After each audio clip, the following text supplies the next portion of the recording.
Welcome to Wisdom for the Wilderness, a weekly podcast by the pastors of Overland Church, where we talk about the Bible, theology, the church, culture, and even answer listeners' questions. And today we're actually going to do just that. We're going to answer a listener question. Yeah, first ever listener question episode, so hopefully first of many. Well, actually, kind of the last one was. Well, that is true. That is true. Kinda. We didn't mention We did have your son asked a question about education, and so we did a podcast about it. I haven't asked him if he liked the answer or not yet. I hadn't said, did you like that answer? I hadn't asked him. But here's the question for today. And the question is, what is a Baptist? What is a Baptist? Is a Baptist a denomination? What is a Baptist, Josh? Yeah, so a Baptist church is a church that identifies with certain doctrinal points. So it's very different.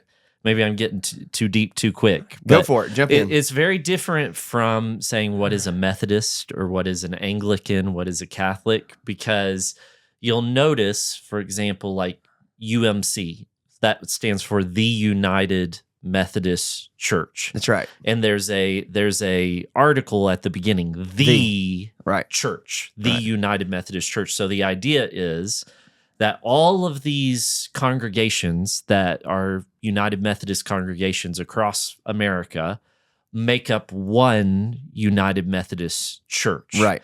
Whereas Baptists, we believe that every local church is a church itself. Right. So we would never talk about, and people do this, but it's a mistake to do so. We would never talk about the Southern Baptist Church. Right. There is no Southern Baptist Church. Southern Baptist Church. It's a group of churches that identify around particular doctrinal beliefs that make us Baptists. Right. Yeah.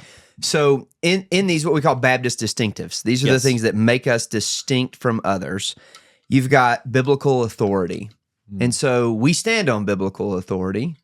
But in saying we stand on the Bible as our authority, we're also saying, we're making the statement that, and it's not papal authority. Right. It's not the priest authority. Yep. It's not the pastor's authority. It's the Bible's authority. Yeah. And I often do this in a sermon. I'll hold the Bible up and say, we submit ourselves under the authority of God's word. Yeah. Baptists are Bible people. That's what I always heard growing up. Yeah. And everything flows out of that understanding that the Bible is the sole and ultimate authority. Now, tradition, like church tradition, has its role in helping us understand how others have understood the Bible and where we kind of get our perspective in understanding the Bible. But we don't believe in something just because that's been the church tradition. Right. Yeah. Right. In soon we'll have an episode on the creeds. Yeah. And we believe the things the creeds say, but those creeds aren't our authority. Right. We would say the Bible is our authority. And then you've got local church autonomy. Yeah. And man, to me, this seems like it will be really appealing to the people in the Mountain West, because we're very autonomous, independent people. Yeah. But local church autonomy essentially means there's no church over us. Right. There's nothing in the denomination pipeline that's telling us what to do. There's no bishop or cardinal or somebody up the chain in the presbytery that's saying, "Hey, you must do this." Yeah, there's no pope in Nashville that tells you what to preach on Sunday morning. You know, when we have a pastoral vacancy in Baptist churches, it's that local church that is going to call their own pastor. There's no superintendent or bishop that's going to appoint a pastor for that local church. There's no one else determining our budget, or even when we talk about how we cooperate for missions. There's no one that tells us how much we have to give to our cooperative missions. And so let's say you're a small church, or they would call them parish of a Catholic church, and you're out in the country, and your priest can just get moved, and they'll bring in another priest, and it's no decision of the parishioners, the people who come. That would be the same thing in the United Methodist Church. Like they would move around their pastors. And so we don't play those games. Yeah. And the reason for it, of course, is the Bible. I mean, when we read the New Testament, the word ecclesia, the word church, almost every time that it's used is used for the local assembly of believers. There's just a handful of times that it's used for what we would call the glorified church or the universal church.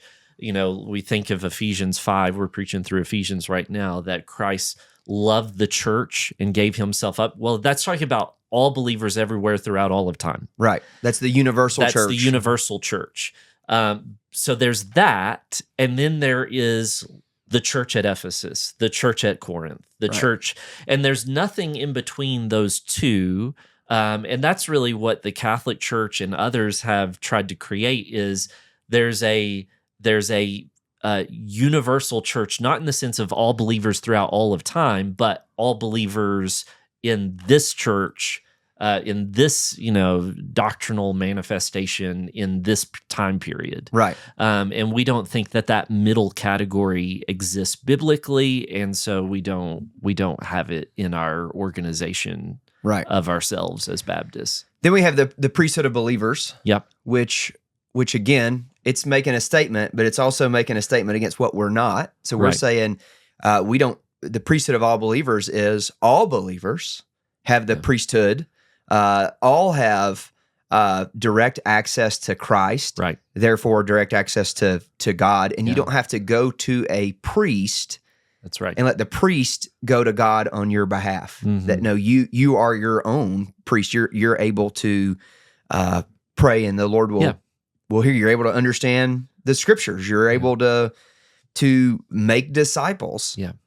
And each believer is anointed and filled with the Holy Spirit himself, has a direct relationship with God. And that, again, undergirds the previous one of church autonomy, that we believe because every believer is a Spirit-filled believer who can understand the Word of God themselves, that the believers as a body can rule themselves as a congregation, rather than needing these, people who are supposedly closer to God to rule the church for them. Right. And then we've got their two ordinances. Yep. Baptism and the Lord's Supper or communion. It often gets called. And so they're obviously within the Roman Catholic Church. There were other things that got put in along the way. Yep. Yeah, other sacraments, right? Wedding as marriage as a sacrament. Yeah. And stuff got added. And this is also true, like if even come to more modern times, people have added sacraments. Even Baptists have gotten off in some places and added things like foot washing. Yeah. Did you have some foot washing churches up in Appalachia? Yeah. Well, and my granny, my mom's mom belonged to Foot Washing Baptist Church, so they had three ordinances and some weird stuff in there. But we would say two ordinances, and then individual soul liberty. Yep. And basically in that we get to make our own decisions, particularly around where we go to church. Yeah. It's the idea that every individual is accountable before God directly, and so. And this undergirds, religious liberty. It undergirds church autonomy. All of these things are interconnected, right? So the idea is that you can't make a decision for John Owen's faith or James's faith. That's right. That they have to do that for themselves before God.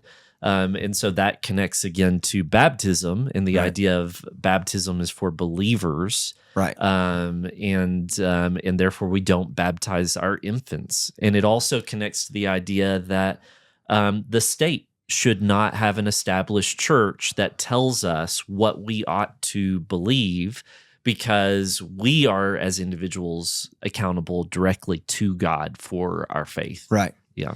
And so that actually has a tie to the next thing, and that's regenerate church membership, regenerate baptized church membership. Yeah. So we believe that in order to be a member of the church, you must be saved. You must have a confession that Jesus is Lord. And then, how you join the church, the very first time you join the church is by baptism. You are baptized into the local church. I think as Americans, it's hard for us to understand initially how significant this was whenever it was kind of verbalized in the Reformation and post-Reformation, because here people switch churches all the time, right? And then we have kind of a marketplace of churches, and you can go to community church, Presbyterian church, Catholic church. You make Right. that decision because we have religious liberty, but we're coming out of a period in the medieval period where what the king's religion is the religion of the land. So if the king is Catholic, everybody in that kingdom is Catholic. If the king is Anglican, everybody has to be Anglican. If he's Lutheran, everybody has to be Lutheran. And so you become a member of that church on the basis of your citizenship in that kingdom. So if you are born in England, you are automatically baptized into the Church of England. I'm talking medieval times. Right. And 16th century, 17th century. And Baptists came along and said, no, when we look at the Bible, people hear the gospel, they believe, they're born again, they're baptized, and they enter into the membership of the church on the basis of the new birth. Right. And so, that really is foundational for why we do baptism, the way we do baptism, why we believe in religious liberty, all of these things. Regenerate church membership, I think, is probably the most distinctive aspect of being a Baptist historically. Right. Historically, at least. right? Yeah. And then the last thing is religious liberty, and you see how it all ties into this. Yeah. Everything we've kind of said at this point, like you see two things going on. You see, you've got the Reformation going on, and the Reformation that happened in the 1500s, right, from the Catholic Church, right, and so that's the push against the priest and the whole the way in which the whole structure worked to local autonomy. But now it's a push against the government, to say no, there's separation of church and state, and there's religious liberty. Yeah. You're not telling me, the state church, where I have to go. Yeah. And so, this started in Europe. Mainly the movement would have been in England. Yeah. But we think the first Baptist church would have been 1609 in Amsterdam, I think, by John Smith. But by English refugees. Yeah. Right. Yeah. And so they didn't want the Church of England telling them where, what their church was and who their, a lot of times the vicar, it was almost like a political appointee. Yeah. It wasn't necessarily a godly man or a holy man. The vicar was like this political appointee who would go and they would read their different liturgy, and they didn't really open up and preach God's word. It was just all like, well, this is what you do on this Sunday, and you would read it. And so this is the pushback. And so we're saying, no, there needs to be religious liberty. There is separation of church and state. This is holy. And so what that has led to is we have been, Baptists have been advocates for religious liberty for all. Yeah. Not just, we're not just saying, hey, we want religious liberty for Baptists, but we want religious liberty for Methodists and Presbyterians and Catholics and Muslims. This historically has been a little bit of a confusing point for people who kind of grew up with the Schoolhouse Rock version of the Pilgrims. So the Pilgrims were separatists too from the Church of England, and they came in order to worship freely, and they settled New England in order to worship freely according to their conscience, but it was just for them. And so very early on in Massachusetts, you had Baptists being beaten, persecuted, jailed. In Virginia, you had the Church of England was the state church. You had Baptists who were imprisoned for preaching outside of the Church of England. So even in colonial American history, there was intense persecution of Baptists until the Revolutionary War and the establishment of the Constitution. And Baptists even take credit for the First Amendment. Of course, it was James Madison who wrote the Bill of Rights. Right. But James Madison, coming from Virginia was the beginning of a very strong Baptist movement in Virginia. And one of the main Baptist preachers there, John Leland, pressured James Madison to include freedom of religion in the federal Constitution. Right. And then it took some time for that to trickle down to the states, actually. For a long time in early American history, there were still established churches in the original colonial states. Right. That transition had to take place, but it was under Baptist influence and leadership that it happened. Right. Yeah. And so really, I mean, if you think about Baptists and the United States of America, Baptists have had an incredible influence on why we are the way we are today. And often when we hear the term separation of church and state thrown around, it's actually upside down or it's backwards. Yeah. People think that the church can't influence the state, but it's the state that influences the church. And that's the very opposite. No, the church can influence the state, but the state is not going to tell us how, where, when to worship. Right. And that's what was happening before the Bill of Rights. That was what happened in Europe, is that the king, the state, could determine what was happening in the churches. And we said that's not biblical. That shouldn't happen.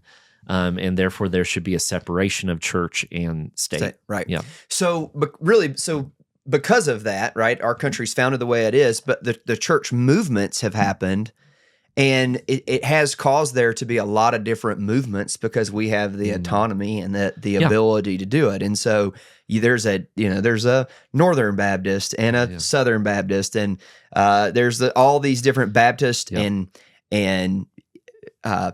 independent church movements that have happened because of it. The Pentecostal whole movement, the charismatic movement, doesn't happen if there's not Baptists that allow it. If you go to a community church, you go to a Bible church, you're going to a Baptist church. That's right. That's right. They just don't put it in the name. Right. But you look at these distinctives, and they are foundational for those churches. And even like you said, a lot of Pentecostal churches have the same sort of church government, the same understanding of believers' baptism. They would just add a second spirit baptism, but all of these things are coming out of the Baptist movement, not just independently. Right. Yeah. So if you fast forward to today and asking like, what is a Baptist church? Like, I would tell you this: they're like independent Baptist church that may or may not have Baptist in their name, but they believe in the Bible's authority, autonomy, priesthood of believers, the two ordinances of the church, right? And then you have some that are independent fundamental Baptist, IDF churches, IFB. Thank you, I got that wrong. IFB, Independent Fundamental Baptist Churches. IDF is Israeli Defense Force. Yeah, I had that mixed up in my head. That's two radically different things. But they kind of hold to a legalistic, kind of set of they lean legalistic, but we don't have many of those in our culture and here in Colorado. But we do have we do have a few. Yeah. Then you've mentioned community churches. Yeah. So, we've got some community churches in Fort Collins that we love, like just right down the road. Crossings Church, we love them. Yeah. Mountain View Community Church, we love them. And y'all are Baptist, whether you know it or not. Right. I don't know. I think the pastors probably know it. They're Baptist. Yeah. Right? So you absolutely are. So then you go, okay, well, those are community churches that are Baptist. They don't necessarily identify as Baptist, but they really are. And then you've got some Baptist fellowships or cooperations or denominations. And so you've got the American Baptist, which have really trended liberal. Not saying every American Baptist church is liberal, but many have trended pretty liberal, theologically liberal. And you would politically liberal. You would say, First Baptist Loveland is a ABC church, and it shows. Right, they're right down the pro LGBTQ Whereas the former First Baptist of Fort Collins, which is Life Point Church, right, which is part of changed. Converge Network, I believe. I'm not sure. No, they actually, I thought they were, but they actually are now an independent. They're independent church. But they were founded as an American Baptist church, but they left that denomination because of the liberal trajectory of that denomination. Then you've got like the Baptist General Convention. And then for years, a lot of First Baptist churches, which a First Baptist church could be a Southern Baptist, it could be an American Baptist, but for a lot of years, they were Cooperative Baptist Fellowship, which also trended liberal. Now, I would just say that most churches, most of these churches, fellowships, whatever you want to call them, and like they're not really a denomination, but as they've trended liberal, they've died. Yeah.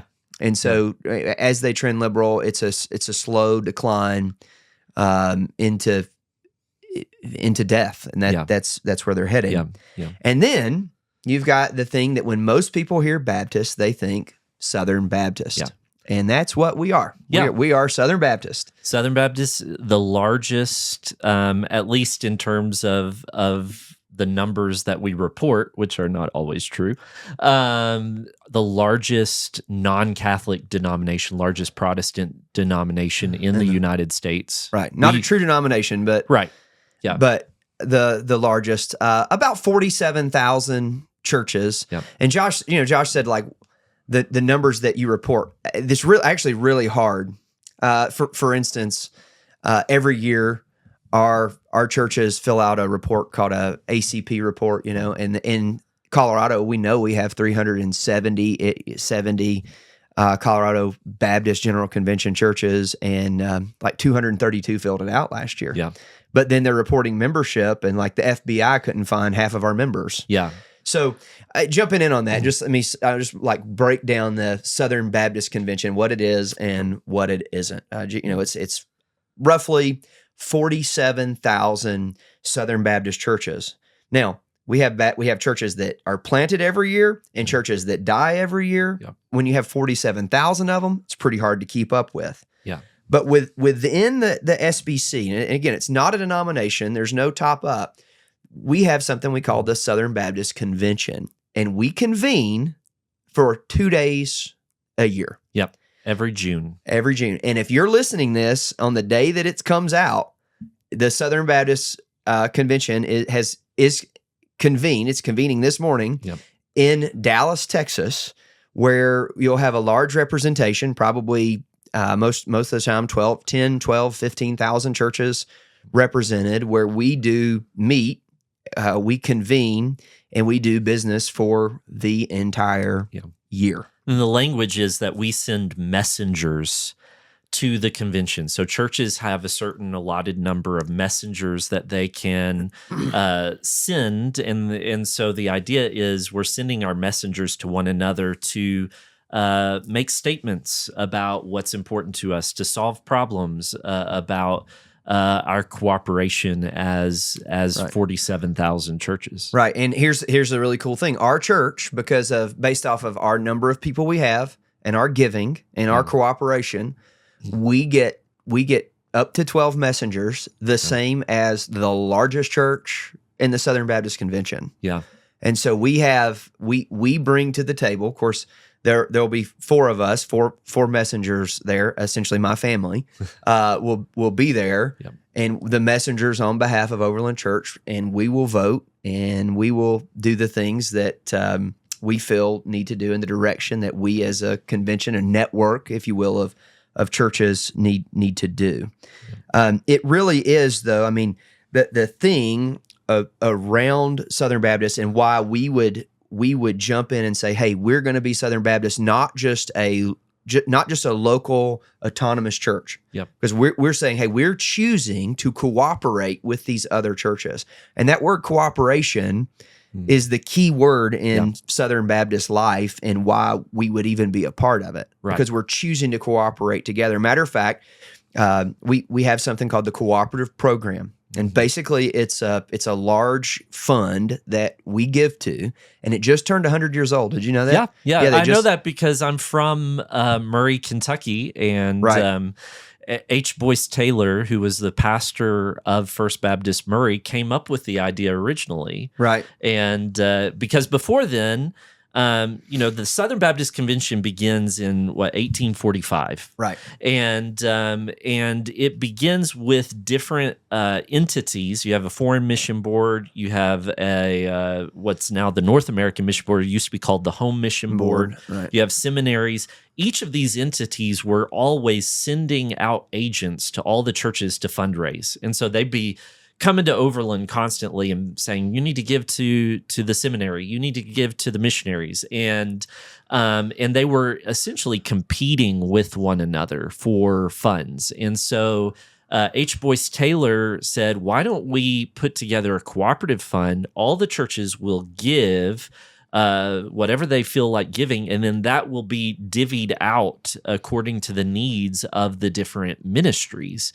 And so that happened in 1925, was when it was originally established, and it continues today. Yeah, and it's really, really important. So you're giving to entities, and for us, we give 6% of our budget goes to the cooperative program. Plus, we take up some special offerings in our missions offerings and give to some of these entities. We'll talk about that with our missions offering. Yeah. So what happens, quite literally, this is how it happens. The money you give at Overland, I guess, I don't know if Brandon and the team does it every month or weekly or whatever. No, we do it monthly. Monthly, you send it to Denver, to the Colorado Baptist General Convention.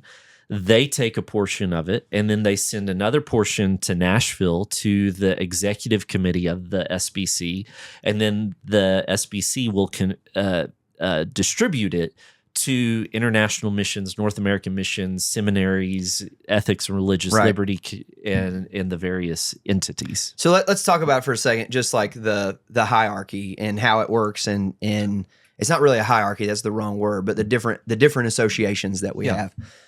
Typically, a church like ours will have a local association, local churches that we really partner with and cooperate with. We really lock arms with these guys to say, Northern Colorado's our ground, that we're being faithful for Christ. And so Longs Peak Baptist Association, our farthest away from us church is probably in Boulder, all the way out to Four-Way Baptist Church. It's kind of out east, up to Wellington, Estes Park. Like there's 30-something churches within Longs Peak Baptist Association. We have one associational combined meeting a year where everybody comes. It's typically in September, October. Yeah. We do different things throughout the year together, often at Overland. We host quite a bit of stuff. There's another church called Cornerstone in Windsor that hosts quite a bit of stuff, but pastors come together. We learn from each other. We share resources from each other. We're often texting each other going, hey, I need a worship leader for this week. Like I just got a text message yesterday of going, hey, does anybody know somebody can fill in? Yeah. Our block party trailers that we use for our events, those are owned by Longs Peak Baptist Association. Yeah. And we can, the larger churches in an association often will do things to help the smaller churches. For example, pulpit supply. Yeah, we've had smaller churches without pastors, and the larger churches will step in with people they know and supply that pulpit during that period. And right.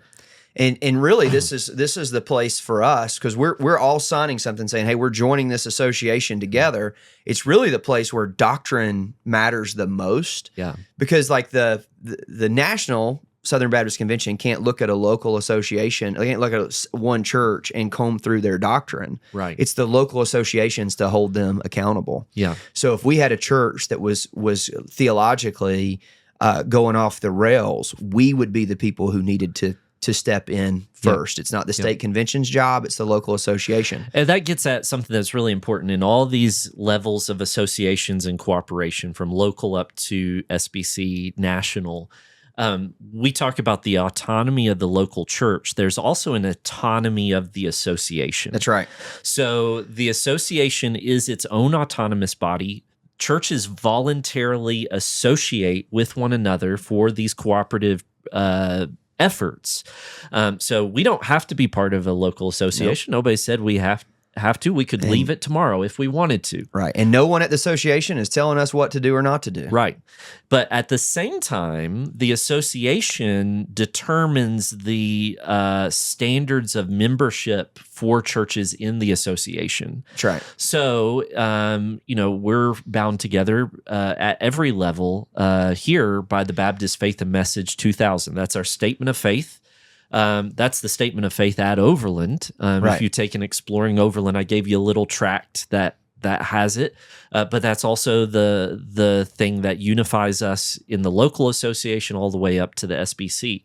So if a church were to violate that confession of faith, then there's a process that we would go through to ask them to stop violating it. And if they don't, then to ultimately remove them. And that's not a top down, like us saying you have to, it's saying these are the standards of our association. Right. And these are the types of churches that we want to cooperate with because doctrine matters.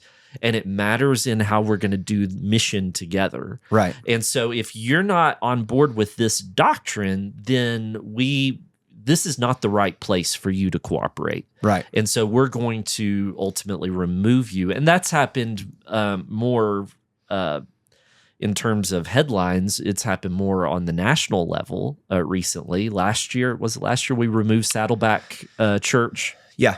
Yeah, so that was 2 years ago. 2 years ago. That was one of the largest churches in the convention. Rick Warren is the former retired pastor of that church in Orange County, California, and they called a female pastor, which violates the Baptist Faith and Message, which says qualified men, according to 1 Timothy 3, Titus 1, are qualified to be pastors, and so. There's a process for that. There was asking them to change in order to stay in good cooperation with the convention. They chose not to, so there's a parting of the ways. So the local association is who's going to know, who should know those things. Yeah. And obviously in today's world with the internet and you can Google churches and there's churches with much bigger platforms. But for most churches, most Southern Baptist churches are small. They're 100 people or less. It's the local association that's going to know. Then there's a state convention. And not every state has a convention. Some are multiple states, particularly especially here in the West. Out west. And not every state has a convention. But those are typically done by state, and they're figuring out the needs of the state.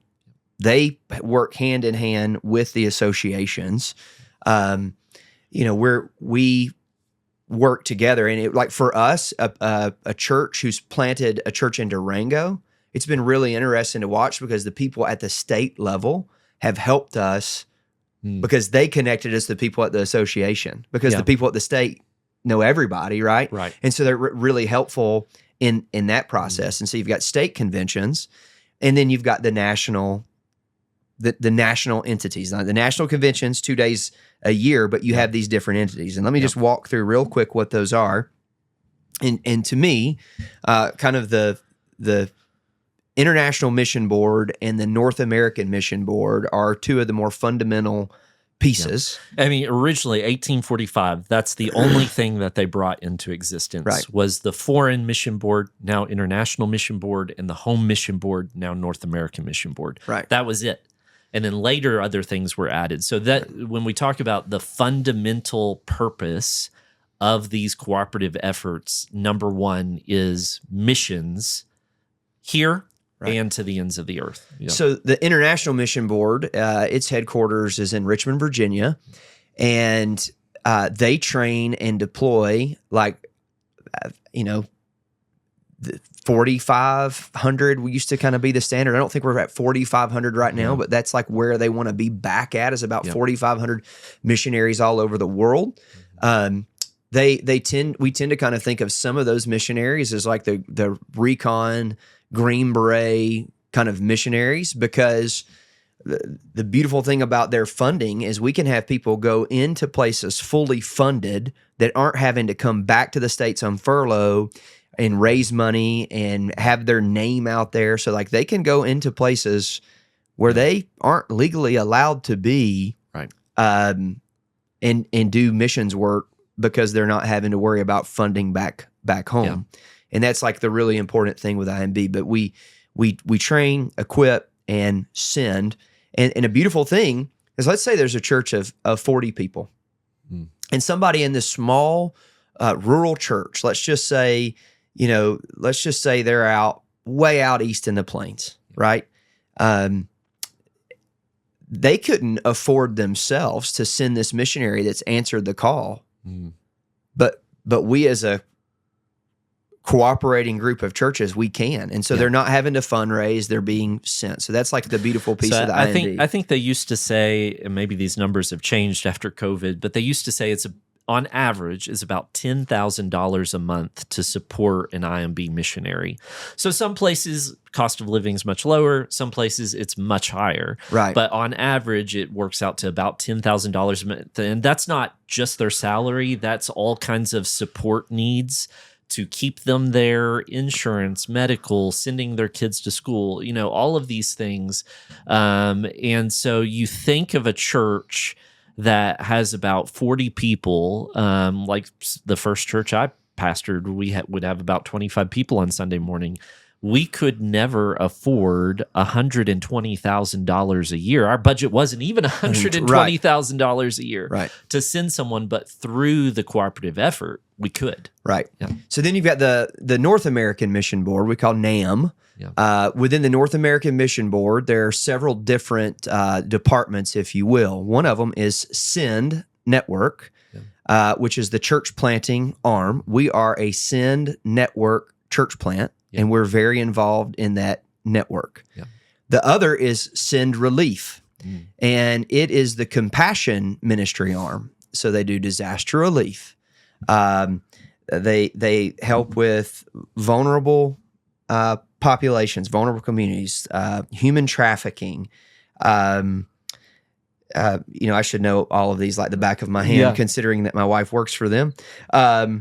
They do disaster relief. That's a huge thing that they're known for. They really help adoptive foster care. They help with feeding the poor. These vulnerable populations. And we have centers, Send Relief ministry centers across the country that are supported through this. We have one in Denver that is on Colfax, where a lot of transient community type people are getting support.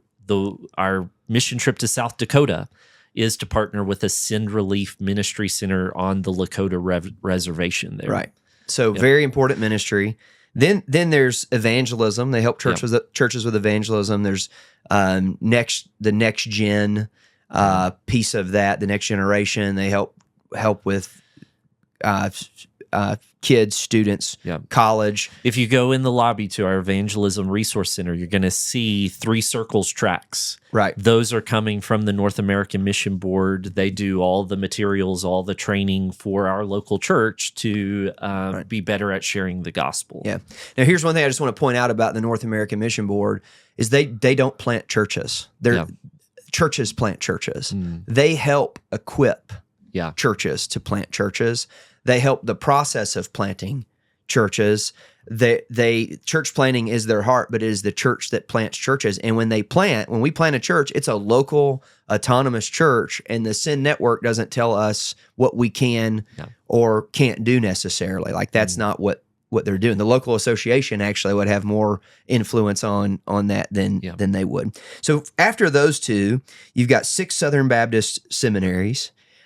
You've got the Southern Baptist Theological Seminary. The article is important. It's the original one, 1849 was when it was founded in Greenville, South Carolina, but today is in Louisville, Kentucky. Yep. And then you've got Southeastern Baptist Theological Seminary in Wake Forest, North Carolina. That's where Chase Bartlett has his degree from. You've got New Orleans Baptist Theological Seminary. You've got Southwestern Baptist Theological Seminary there in Fort Worth, Texas. You've got Midwestern Baptist Theological Seminary in Kansas City, Missouri. And then you've got Gateway Theological Seminary that we are partnered with. Originally founded in the 1940s as Golden Gate Baptist Theological Seminary in San Francisco, but in the last decade or so sold that property, moved to Southern California, and is now called Gateway Seminary. Right, and so they have like extension campuses in Canada, one in Colorado. I don't know where all of them are. The main ones are San Francisco, Portland, Oregon, Phoenix, and Denver, and then there are other teaching sites that are connected to the different ones. But the main campus is in Ontario, California, which is near Riverside, kind of the valley there outside of Los Angeles. Yep. So we are a teaching site. Yes, and able to teach, and that's not just a partnership with Denver, right? Yep. But it's a partnership with all of them. Yes, yeah. That's right. So that's really, that's neat. But there's 6, and seminaries all over the world aren't necessarily doing so well. Yeah. Southern Baptist seminaries are actually doing pretty well compared to the others. Yeah, I mean, big news recently is one of the major evangelical seminaries of the 80s, 90s, early 2000s, TEDS, Trinity Evangelical Divinity School in Chicago, is selling its campus, leaving Chicago. It's becoming part of Trinity Western University in Canada because they did not have the students to continue in operation. Right. But that's not the case for the Southern Baptist. Yeah, I mean, seminaries. Even Gateway is I think the smallest of the 6, and it's one of the top 10 largest seminaries in the United States. Right. So all 6 of them are in the top 10 largest seminaries in the United States, and that just shows you part of the health of Southern Baptists right now, that we have people going into ministry. Then you have the Ethics Religious Liberties Committee, and they're essentially supposed to be a lobbying arm into the political world. They're headquartered out of Nashville, but they are supposed to spend a lot of time in Washington, D.C. You have the Executive Committee, and the Executive Committee just helps handle our business. It's actually pretty small. It's a really small budget, but they are the legal entity. The other 363 days a year that Southern Baptist Church isn't convening. They actually help run the meetings and that kind of stuff. And they became a necessity in 1925 when we created the cooperative program, because the idea was, well, if we're going to put all this money together and then distribute it, where's it going to go? Who's going to oversee the distribution? That was the initial founding of the executive committee, was to do that job of just collecting the money and distributing the money. Yeah. Yeah. And then that is our entities, but then we have other organizations or other entities that the cooperative program does not directly support. Right. And so there is a publishing company called Lifeway. Yeah. Originally the Baptist Sunday School Board was what it was founded as, and then they rebranded in the 90s as Lifeway Christian Resources to make sure that our resources are going beyond just our SBC churches, but making them available to all different kinds of churches. Right. And they answer, though, to the SBC. Yeah. We've got another entity called Godstone, which is a financial entity so that pastors can have retirement and being taken care of, and they help churches steward their resources. A lot of states have their own kind of arm of that. A lot of pastors buy their medical insurance through Guidestone so that we can get a better group rate. Yeah. And so that's, but again, our money doesn't go to that. Yeah. But my retirement is in that. And they answer to the Southern Baptist. And then you've got things like the Women's Missionary Union or that were kind of left over a part of it are still around and answering to somebody. Yeah. They actually are under the North American Mission Board. So you've got these other entities, but within all these entities, like this is all kind of confusing, but here's the message you need to hear. We are doing cooperative ministry with each other, and our church is a great example of that. We are a church that received money from other churches in other places that gave to the North American Mission Board, either through the cooperative program or the Annie Armstrong Easter offering. We just send that offering in with our missions offering. Yep. They gave to that. We have benefited from it. Yep.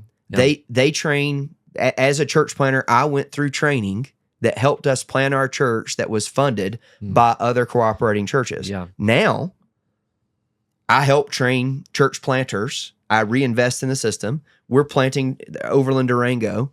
Other churches from all around the country that don't even know the name of Overland Durango are helping fund and plant Overland Durango. Yeah. Another example, I've got 4 degrees on the walls around here. All of those were supported by the cooperative program, because as someone who was a member of the Southern Baptist Convention all throughout my seminary years, I got 50% off of my tuition. So, your average seminary, the tuition's about $600 per credit hour.